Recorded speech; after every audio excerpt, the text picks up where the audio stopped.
잠언 9번째 시간을 통해서 우리가 고민하고 또 생각해보고 우리 마음을 열고 우리 생각을 또 주님 말씀 앞으로 또 조율하여서 그렇게 다시 한번 믿음의 한 발자국 발걸음을 내디디시는 우리 성도님 되시길 축복합니다. 다들 이제 뭐 너무나 잘 아시잖아요. 이제 훈계, 그죠? 하나님의 말씀을 받아야 지혜로워지고 그래야 명철하죠. 그죠? 지혜로 멈추면 안 됩니다. 명철, 공의, 정의, 정직 뭡니까? 지혜를 구현해내는 거, 행해내는 거, 하나님의 성품의 영역까지 끌어오르는 행위입니다. 이게 뭐예요? 여호와를 경외하는 건데 오늘 마지막 시간이니까 이게 뭐냐면 온전한 믿음, 믿음의 사람으로 사는 겁니다. 그러니까 오늘 설교 제목도 제가 왜 잠언에는 지혜가 강조가 되어지는데 이 지혜가 믿음과 이렇게 귀속되고 믿음과 또 연결이 되고 믿음으로 마침표가 찍어져요. 그래서 믿음이 없는 사람은 이게 안 됩니다. 그러니까 내가 믿음이 없이는 하나님을 기쁘시게 못하나니. 그러니까 이게 믿음이 없이는 아무것도 시작이 안 돼요. 근데 제일 타격을 입는 게 이겁니다. 이거. 그러니까 우리가 하나님의 여호와를 경외한다고 살아가는데 그 살아가는 게 말뿐인 거죠. 믿음이 없는 것은 아무런 그런 하나님의 경외와 또 하나님의 지혜와 명철함으로 살아가지 못한다를 오늘 이렇게 마침표를 찍을 거예요. 그래서 오늘 그런 것들을 생각해 보시면서 도대체 지혜, 또 믿음? 갑자기? 예, 이게 갑자기 등장해요. 그래서 오늘 그렇게 좀 마무리를 해 보려고 합니다. 지난 시간에 이어서 우리가 내 아들아 나의 법을 잊어버리지 말고 다 같이요. 내 마음으로 나의 명령을 지키라. 그리하면 많은 해를 누리며 평강을 더하게 하리라. 아멘. 자, 여기서 하나님의 법이죠. 아버지의 법. 그리고 마음으로, 그죠? 마음으로 받는다. 다들 아시죠? 마음이 어떤 뜻인지. 명령, 법, 명령을 지키라. 그리하면이에요. 그리하면 장수하고 평강을 누리리라. 이게 뭐냐? 지난 시간에 말씀드렸죠?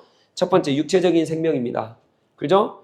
육체적인 생명에 덧붙여진 삶을 얘기하는 거예요. 즉 한마디로 우리가 이 생에서 누릴 수 있는 모든 복을 얘기합니다. 모든 복을 받는다. 그러니까 장수와 평강 그렇게 생각하시면 돼요. 장수는 뭡니까? 그래서 생명과 연관이 되어 있기 때문이에요. 생명. 장수랑 생명은 같이 보시면 됩니다. 생명 없이 그냥 장수합니까? 생명을 가져야 장수하죠. 그러니까 이 생명은 이 생에서 누릴 수 있는 모든 복, 좀 더 직설적으로 얘기해 볼까요? 돈, 명예, 뭐 지혜, 지식, 뭐 자녀의 축복, 직장의 축복, 아무튼 모든 그걸 다 얘기합니다. 두 번째, 이렇게 쭉 얘기하고 있는데, 자, 근데 중요한 건, 자, 왜냐하면 지난 시간에 제가 말씀드렸어요. 이게 현 그리스도인들하고는 달라요. 우리는 축복하면 죄송합니다. 우리의 축복은 이 생에서 누리는 축복보다 저 천국 가서 누리는 축복이 최고의 축복으로 살아가잖아요. 근데 잠언을 잘 보세요. 악인은 저주를 받고 의인은 저주를 받지 않고 생명에 이릅니다. 근데 그 생명이 여기 장수, 이게 이 생에서 받는 복이라고요. 제가 몇 번 말씀드렸습니다. 잠언은 항상 이 생에서 받는 우리가 뭔가 꺼려하는, 기독교인이 물질의 축복받으면 안 돼. 기독교인이 안 돼. 그래도 인내하고 참고 우리가 받는 축복은 저 천국에 가서 받는 복이야 를 얘기하잖아요. 그러니까 이 생에서 받는 복이 뭔가 하나님 앞에 죄송스럽고 뭔가 아닌 것 같고 그렇지만 잠언은 그걸 얘기한다고요. 잠언은 그걸 얘기합니다. 자, 이게 왜 그러냐? 지난 시간에 말씀드렸다시피 현재 그리스도인 우리랑 달라요. 왜냐하면 잠언과 이집트의 교훈은 죽어서 받는 영원한 생명의 복보다는 이승에서 지금 우리가 누리는 건강과 번영 그리고 사회적 영예에 초점을 맞추는 것이 확실합니다. 왜냐하면 이는 예수 그리스도의 부활 이전이기 때문이에요. 예수 그리스도가 오시는 사건 이전이기 때문에 우리는 지금 예수 그리스도의 부활을 경험했고 그분께서 오셔서 심판주로 다시 이 세상을 심판할 걸 압니다. 알아요. 그렇기 때문에 지금 힘들고 어려울지라도 우리가 죽어서 가는 저 천국에서 예수 그리스도 앞에서는 모든 영광과 존귀를 다 받을 줄 압니다. 그래서 지금 인내로 견뎌요. 근데 잠언은 이때가 아니잖아요. 예수 그리스도 오시지 않았잖아요. 그러니까 자꾸 이 생에 집중이 되어 있는 거예요. 이해가 되어 있으시죠? 그러니까 잠언은 그런 눈으로 보셔야 돼요. 그래서 잠언의 축복과 복은 항상 거의 대부분 이 생에서 누리는 복입니다. 그래서 악인들아 지혜를 따르지 않은 너희들아 저주받는다. 그래서 아비들의 말을 훈계를 들어야 되고 훈계의 지혜 명철해야 되고 여호와를 경외해야 된다. 그래야 이 생에서 잘 된다. 이 말을 계속하는 게 잠언이에요. 자, 여기까지 지난 시간에 제가 여기까지 하고 우리 다음 주에 할게요. 했던 거 기억나시나요? 그러니까 이거 하고 3절 4절 됐고 했는데 자 이거는 다음에 다루겠습니다 하고 그게 지금 오늘 다룰 거예요. 자 그럼 보세요.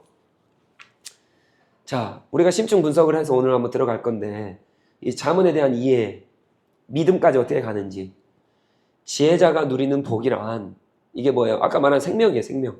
장수예요. 법을 따르면 1절 2절에서 장수하고 평강을 누린다 했죠? 그럼 생명은 무엇인가?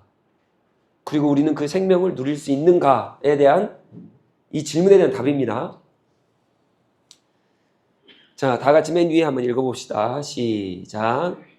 원어로 명사는 33회 하임입니다. 또는 동사 4회 하야란 단어예요. 이 생명이란 단어가 이 생명은 죽음과 반의적 평행 구조를 이루며 생명은 죽음에 매이지 않음을 이야기합니다. 그러니까 이 장수의 복, 하나님의 법을 따르면 내가 이 세상에서 복을 받는다라고 하는 이 장수의 복이 잠언에서 몇 회가 쓰여요? 37회가 쓰여요. 명사와 동사를 합쳐서. 그러니까 이게 중요한 말이겠죠? 자, 그러면 봅시다. 이 육체적인 생명을 뜻하지만 이것은 육체적인 생명에 덧붙여진 삶, 지난 시간에 말씀드렸어요. 인간이 말하는 복들을 얘기합니다. 이 이생에서 받을 수 있는 모든 복들을 얘기해요. 그게 생명이에요. 그게 장수예요. 그 다음에 죽음에 의해 결코 손상되지 않는 보상을 얘기합니다. 그러니까 우리는 이 세상에 받는 복들을 복으로 여기지만 잠언은 그 복을 뭐로 여겨요? 보상으로 여깁니다. 개념이 틀려요. 그러니까 우리는 그걸 복으로 누리기 때문에 복으로 생각하기 때문에 세상 사람들은 마인드가 똑같아요.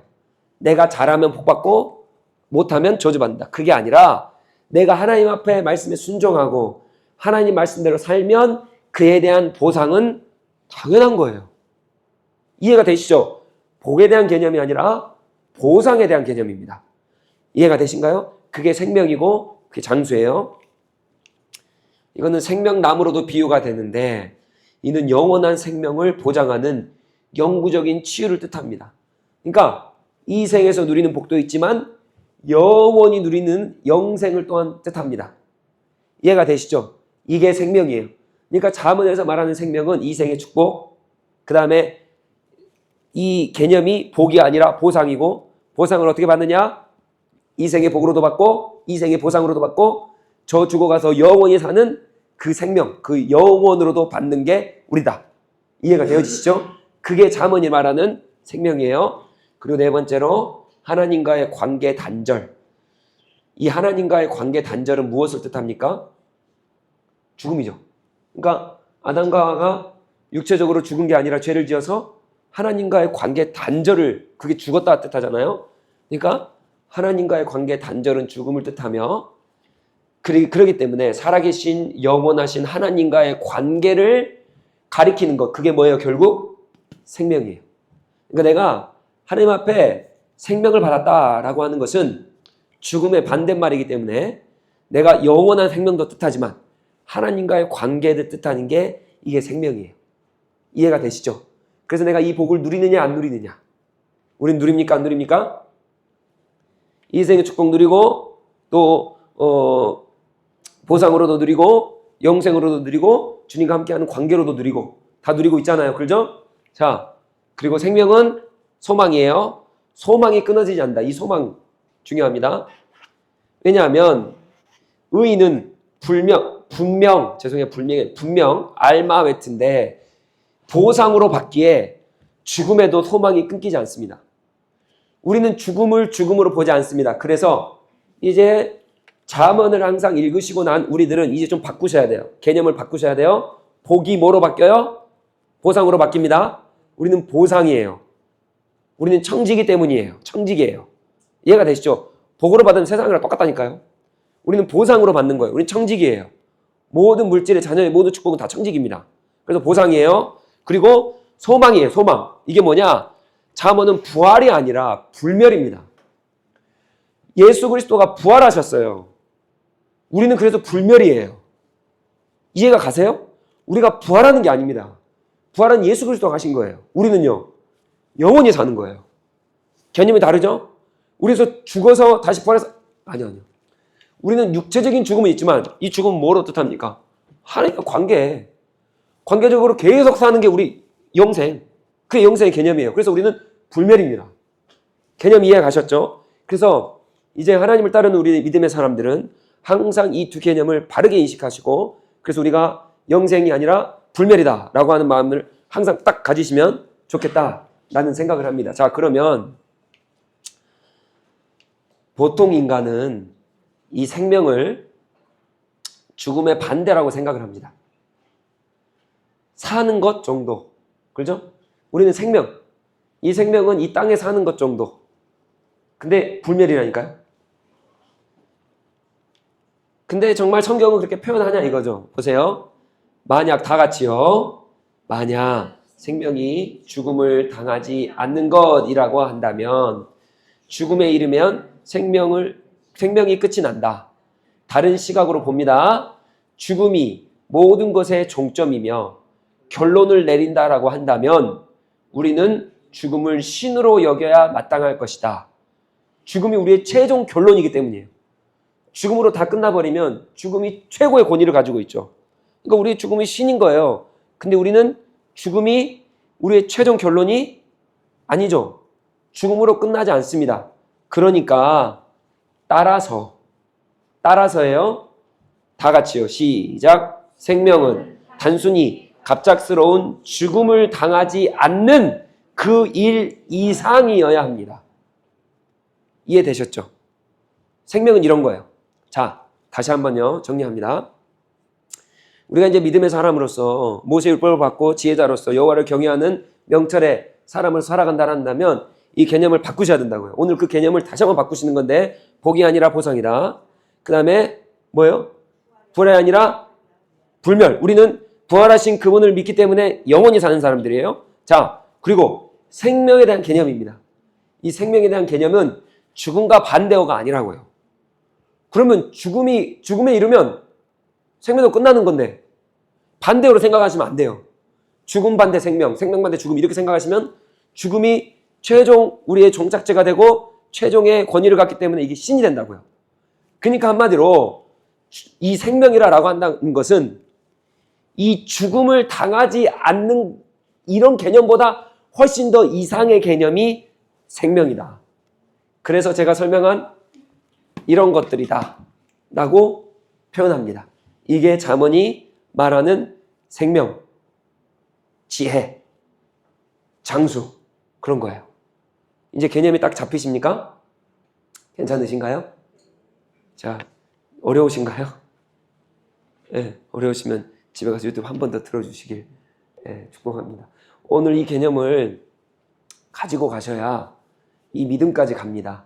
자, 그러면 저희가 생명에 대한 생명은 무엇인가 했어요, 지금. 그래서 그 생명을 누릴 수 있는가?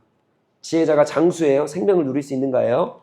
자, 그럼 갑시다. 다 같이요. 우리는 잠언이 말하는 생명을 누릴 수 있는가? 즉, 복. 누릴 수 있는가? 복이 뭐로 이해되십니까? 보상을 누릴 수 있는가? 오늘 3장 1절, 2절, 3절, 4절에 보니까 계속적으로 말하잖아요. 하나님 말씀을 들어라. 의인은 복을 받고 악인은 저주를 받는다. 이게 나오잖아요. 자, 그런데 우리가 질문을 던져봐야 되는 게 이런 거예요. 아무리 잠언이 우리에게 생명을 약속한다 한들 다 같이요. 우리의 혹독한 현실에 비추어 본다면 이건 비현실적이다. 예를 들어서 욥과 코엘렛 이게 있어요. 전도자, 수집자, 전도서 9장 나옵니다. 코엘렛이 탄식하듯 인간의 경험은 지혜자가 누리는 생명의 약속들과 상충할 때가 흔합니다. 동의하십니까? 우리 이때까지 9주까지 왔는데 계속 이 말을 제가 중간중간에 언급을 했어요. 한마디로 말해서 자만이 말하는 것처럼 하나님을 따르는 사람이 복을 받고 하나님을 따르지 않는 사람이 저주를 받는다라고 하는 것, 이것을 우리가 말씀으로 받았어요. 근데 이게 상충된다고요. 자꾸 상충이 돼요. 욥기를 봐도 코엘렛을 봐도 전도서를 봐도 상충이 됩니다. 의로운 사람이 고난을 겪고 악한 사람이 번성할 때가 많습니다. 그럼 잠언의 약속들, 이거 생명, 그죠? 장수, 복을 누리는 것, 보상을 받는 것이 투마치라는 것인가? 넌센스라는 것인가? 오늘 이거를 좀 풀어보면 이제 믿음의 종착지가 딱 나옵니다. 어떻게 생각하십니까? 이 말은 이해가 되시죠? 안 되십니까? 되죠? 자, 우리가 하나님의 말씀을 지금까지 8주, 오늘 9주인데 받았잖아요. 다시 한번. 의인은 축복을 받고 그 축복은 뭐다? 이 생에서 누리는 복을 다 포함한다. 악인은 저주를 받는 게 우리가 이때까지 배운 거다. 근데 이게 넌센스지 않냐? 말이 안 되는 일이다. 악인이 잘 되는 일이 많고 의인이 더더욱 안 되는 일이 많다. 그럼 이게 뭐냐 이거예요. 그래서 여기에 종착지는 그래서 믿음으로 가는 건데, 자, 여기에 제가 세 가지를 말할 거고 네 가지를 말할 겁니다. 첫 번째 세 가지는 이것이 옳다라고 얘기하는 거예요. 의로운 사람이 교난을 겪고 악한 사람이 번성할 때가 많은 게 옳은 거야 라고 얘기를 하는 거고, 이 세 가지를 제가 얘기할 거고, 그 다음에 네 가지는 아니야, 이거는 옳지 않아 라고 얘기하는 걸 얘기할 거예요. 자, 그러니까 잠언을 제가 이렇게 설명드리는데 왜 이렇게 유창하게 설명드리냐? 계속 꼬우는 거예요. 꼬우는 거예요. 보세요. 다시 한번. 의로운 사람이 고난을 겪고 악한 사람이 번성할 때가 많습니다. 우리 이게 팩트잖아요. 여기에 동일하는 사람이 있다고요. 그걸 세 가지로 제가 설명드릴 거예요. 그럼 그건 성경적일까요? 성경적이지 않을까요? 성경적이지 않죠. 잠언은 그렇게 얘기 안 하잖아요. 우리 삶이 이렇다는 거잖아요. 우리 삶이 이런 거고 잠언은 그렇게 얘기 안 하잖아요. 그러니까 이거에 동의하는 그 세 가지는 성경적이냐고요? 성경적이지 않냐고요?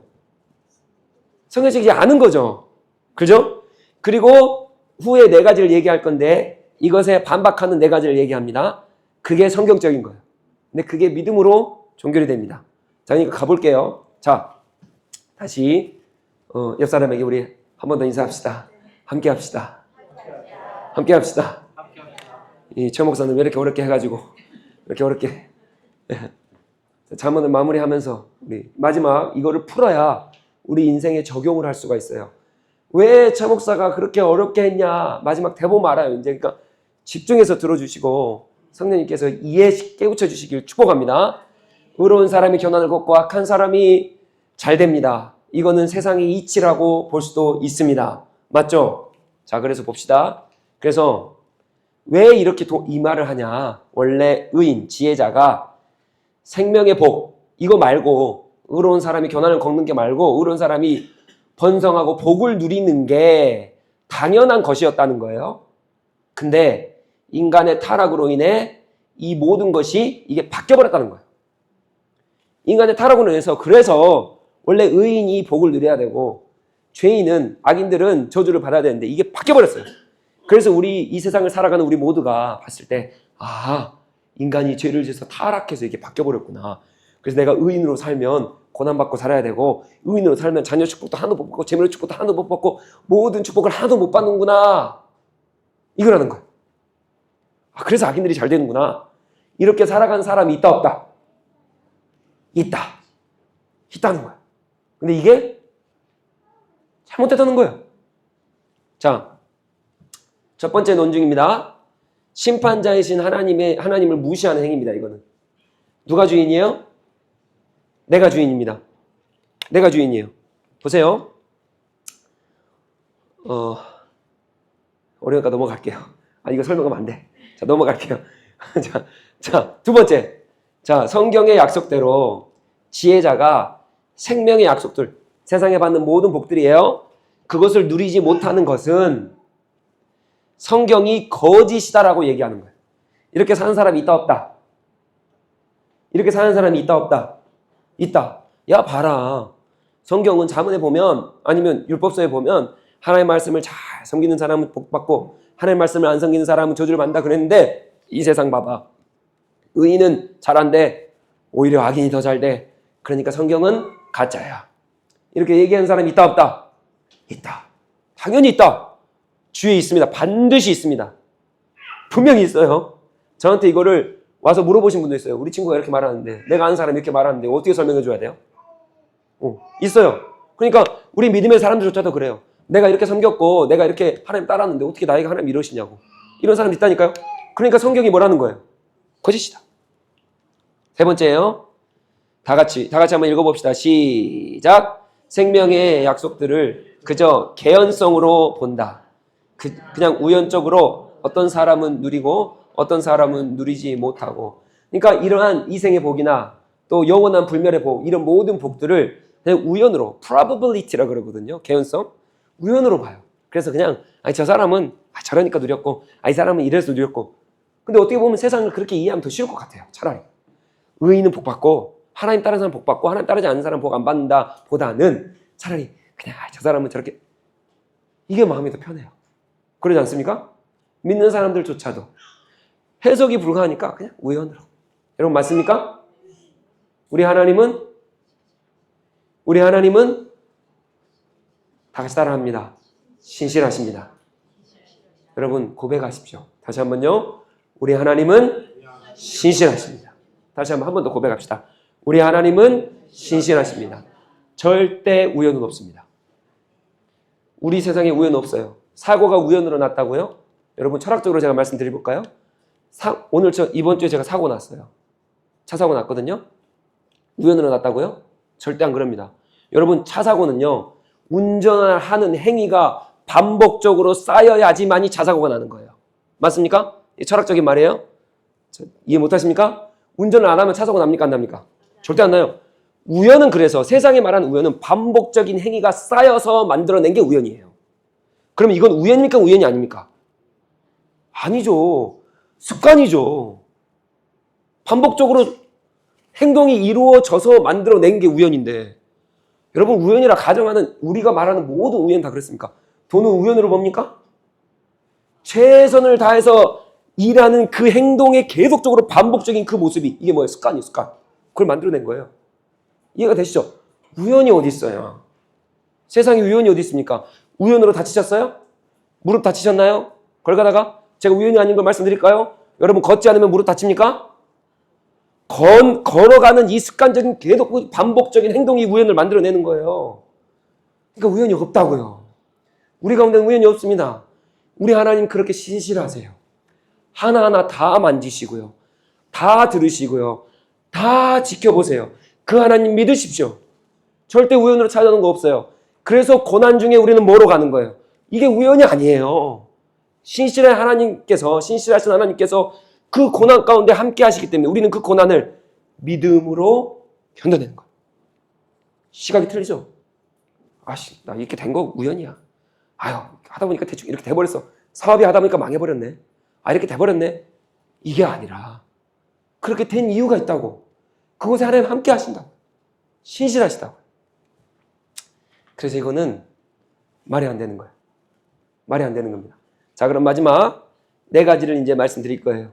이게 믿음으로 종결이 됩니다. 자, 의로운 사람이 교난을 겪고 악한 사람이 번성한다. 이것은 잠언의 말씀과 굉장히 상충됩니다. 3장 1, 2절 말씀과 상충이 돼요. 반드시 하나님의 법을 따른 사람은 장수하고 생명의 복을 누려야 돼요. 이생의 복을 누려야 됩니다. 근데 우리 세상은 그렇지 않다고요. 이것을 이제 4가지로 제가 설명을 해드립니다. 제가 한 게 아니라 이 책에서, 잠언에서. 자, 첫 번째입니다. 우리는 다 같이요, 부정할 수 없다. 역사가 증명하기 때문이다. 대체로 술 취한 사람이 아니라 정신이 맑은 사람, 성급한 사람이 아니라 차분한 사람, 그리고 게으른 사람이 아니라 근면한 사람이 대체로 건강과 번영을 누린다. 적어도 이 생에서 악한 사람이 즉시 이에 합당한 대가를 치르지 않을 수 있지만 시간이 흐르면 해로 돌아오고야 만다고 하는 사실을 역사가 증명한다. 맞나요? 맞아요? 대체로 맞나요? 그러니까 우리 주연을 잘 보십시오. 잘 보면 다는 아닐 수 있어요. 그러나 대체로 부지런한 사람이 번영을 누려요. 물론 게으른 사람이 번영을 누릴 때가 있죠.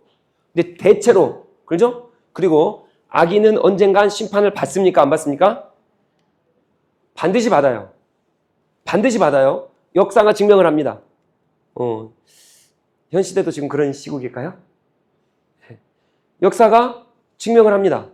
그렇기 때문에 우리가 하나님이 의인이 저주를 받고 악인이 저주받는다는 시각을 조금 더 뛰어넘어 보자고요. 대체로 이 말은 무슨 뜻인가? 다 악인이 축복을 받는 건 아니잖아요, 그러면. 맞잖아요. 그잖아요. 그렇기 때문에 다 악인이 또 저주와 축복을 받는 건 아니다. 우선 이거를 깔고 가자고요. 이해가 되시죠? 그러나 우리가 역사를 보면 증명을 하듯이 의로운 사람은 항상 어떻게 돼요?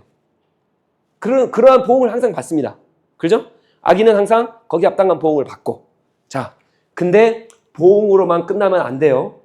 하나님은 보응으로만 끝나시는 분이 아닙니다. 인과 보응이 절대 아니십니다. 오늘 이거 볼 거예요. 자, 두 번째. 이걸 깔고 갑시다. 자, 두 번째 시작. 잠언의 구절들은 상호 보완되며 스스로 자증합니다. 따라서 우리가 균형과 비교를 하며 우리의 시각이 변화돼야 돼요. 시각 변화가 필요합니다. 한마디로 이런 겁니다. 10장에 보면 악인이 불의로 얻는 재물이 있다고 얘기를 해요. 잠언도. 악인도 축복받는다. 근데 보세요. 하반절에 뭐라 그러냐. 그 재물이 그를 뭐한다? 죽음에서 건져주지 못한다. 그러니까 비교도 해야 되고 밸런스도 잘 맞춰야 돼요. 너무 하나님 우리 세상을 보니까요. 악인만 잘 돼요. 하나님 나는 의인인데 왜 나는 안 돼요? 이렇게 말할 수가 없다는 거예요. 밸런스를 잘 보시라고요. 의인이 되는데 결국 그것은 죽음에서 건져주지 못한다. 완전한 축복이 아니다. 완전한 보상이 아니다. 계속 보세요. 10절에서는요. 악인의 소욕은 무너지게 되지만 현재 고통을 겪는 의인은 나중에 줄이지 않게 된다고 덧붙입니다. 16.8절에는요. 적은 소득이 공의를 경하면 많은 소득이 불의를 경한 것보다 뭐한다? 낫다. 그러니까 축복과 저주에 어떤 밸런스를 우리가 잘 맞춰야 된다는 거예요. 이해가 되시죠? 그러니까 우리는 너무 이분법적으로 탁탁 쪼개서 그죠? 하나님 잘 믿으면 축복받아요. 그 축복은 이런 거예요. 그런 게 어디 있어요? 그 축복은 돈 많이 버는 거예요. 그런 게 어디 있어요? 적은 소득이 공의를 경하면 많은 소득이 불의를 경험하면 훨씬 낫다니까요. 근데 우리가 이게 우리의 욕심 때문에 이게 놔지질 않는 거예요, 여러분. 우리 욕심 때문에 이게 놔지질 않는 겁니다. 하나님의 말씀이 잘못된 겁니까? 내 욕심입니까? 100% 내 욕심이에요. 그러니까 욕심이 장성하면 큰일 나요. 죄를 낳아요. 죄가 결국은 뭐를 낳습니까? 사망을 낳아요. 시각의 변화가 필요합니다. 시각의 변화가 필요해요.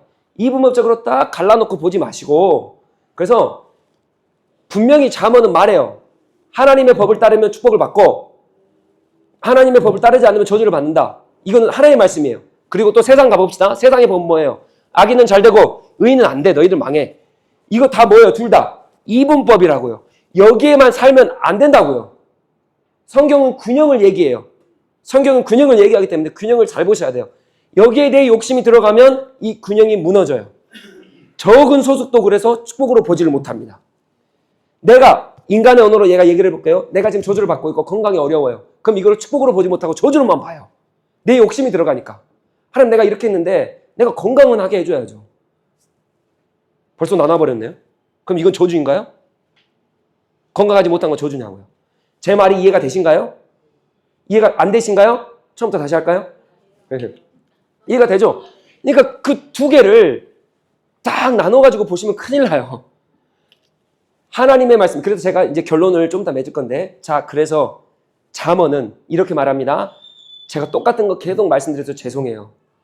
하나님의 법을 따르면 축복을 받고 하나님의 법을 어기면 저주를 받는다라고 하는 이분법적인 사고는 성경적이지 않은 거예요.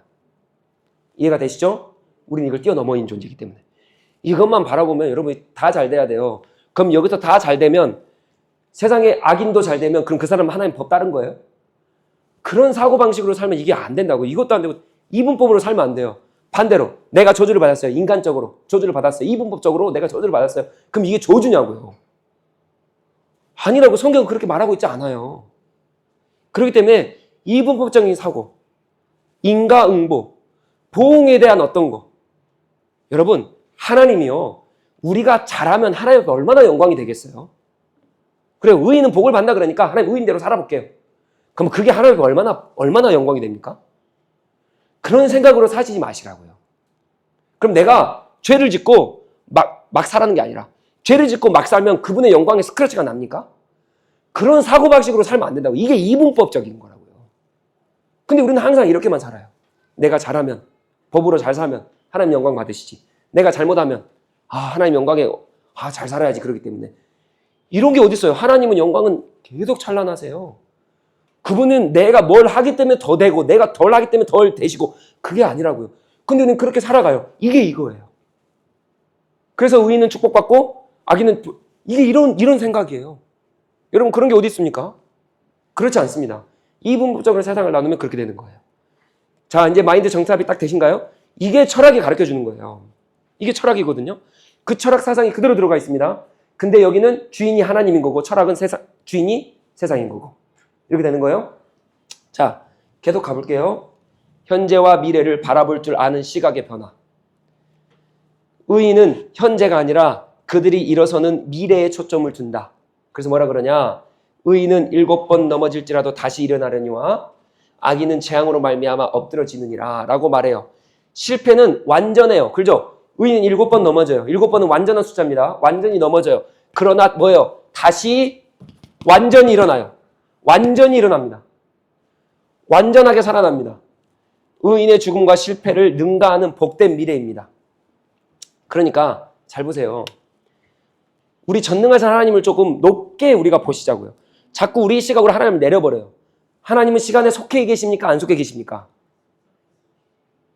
자, 고백합시다. 우리 하나님은 시간에 속해 계세요? 안 속해 계세요? 안 속해 계세요. 근데 왜 하나님 자꾸 시간으로 끌어내려요? 우리는 두 개로 나눈다고요. 그래서요, 보세요. 여기서 제가 설명을 했지만 꼭 자꾸 우리는 이렇게 표현을 해요. 지금은 내가 복을 못 받지만 앞으로 의인으로 계속적으로 살면 하나님 분명히 축복해 주실 거야. 시간을 나눈다고요. 시간을 나눠요.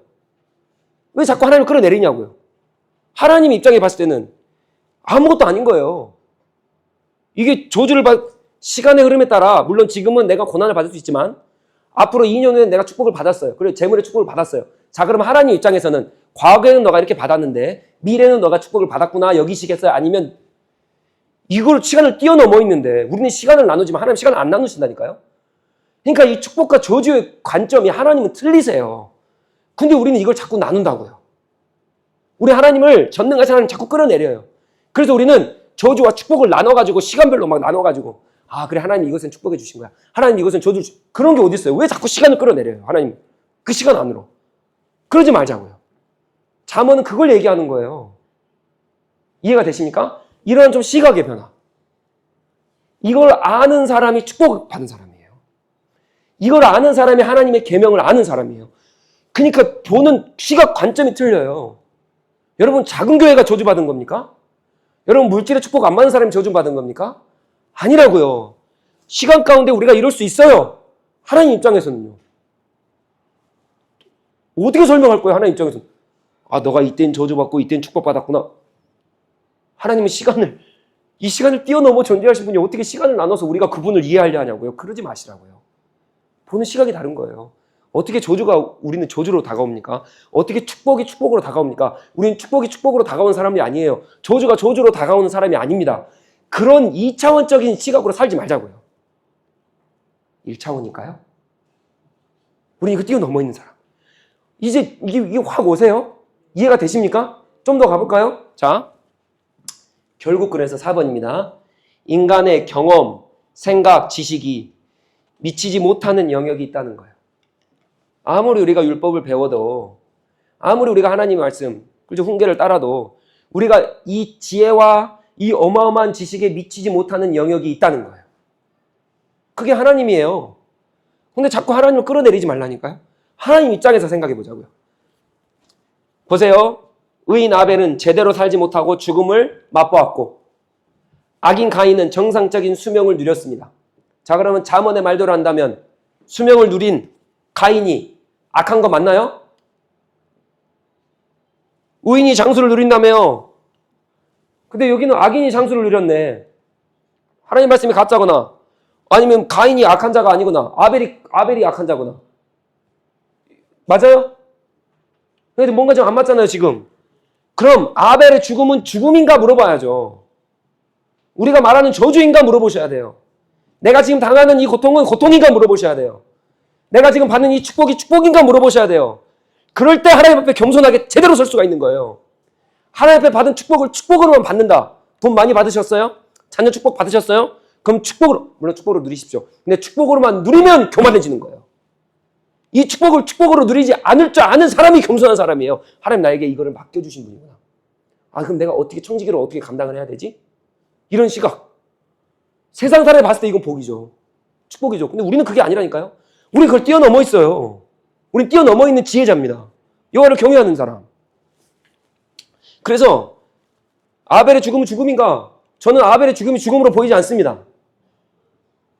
육체적으로 죽었죠. 잠언이 말하는 죽음이 그게 죽음입니까? 우린 불멸이라니까요. 육체적으로는 잠시 이 무거운 짐을 내려놓는 거예요, 여러분. 이게 죽음이냐고요.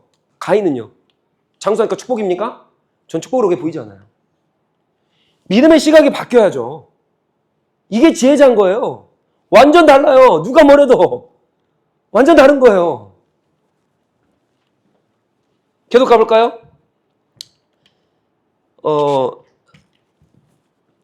만약 가인의 생명이 생명이고 축복이고 아벨의 죽음이 죽음 그 자체 저주라고 한다면 성경에 하나님의 공의와 그분의 정의의 이거는 쓰레기로 던져버려야 돼요. 맞잖아요. 성경이 그렇게 말했으니까 아, 의인은 분명히 복받고 악인은 이렇게 되는데 세상이 지금 이렇게 되네? 아, 가인과 아벨도 이렇게 됐네? 아, 그럼 성경이 말하는 하나님의 공의와 정의를 쓰레기통에 박아버려야죠.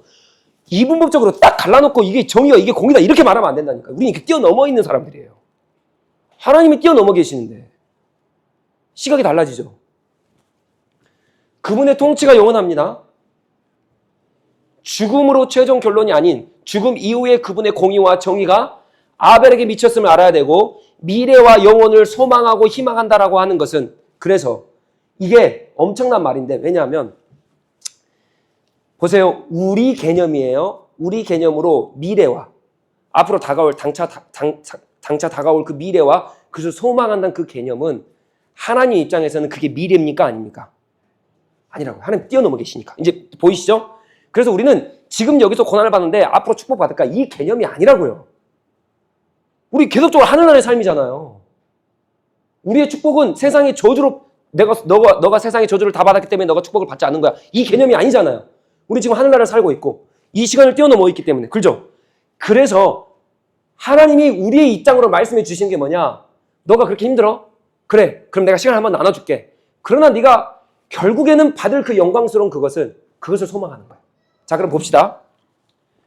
영혼과 미래는 경험되어집니까? 경험되어지지 않습니까?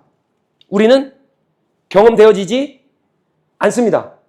그러니까 우리는 이걸 알 수 있어요? 없어요? 앞으로 1초의 일을 알 수 있습니까? 없습니까? 없어요. 그죠? 근데 앞으로 1초에 우리가 말하는 하나님이 이제 우리 입장에서 말씀해 주시는 거예요.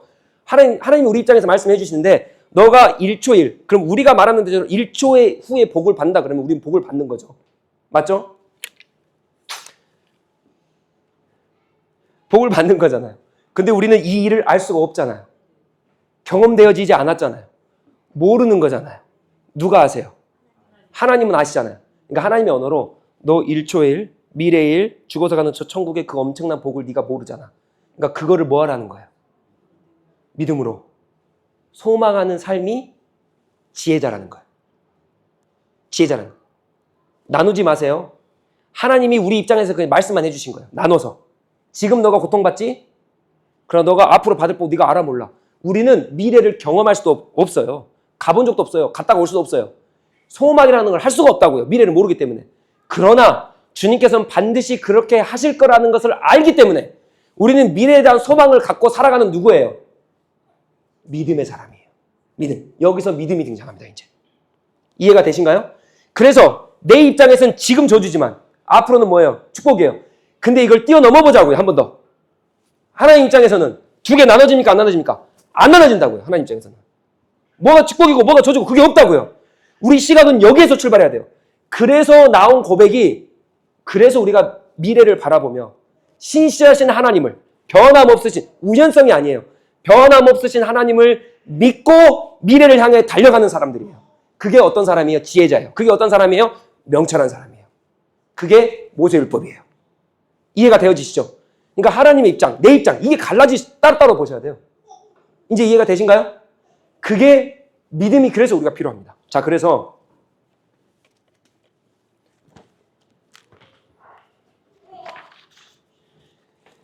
제가 너무 주옥 같아서 이거를 읽어드리려고.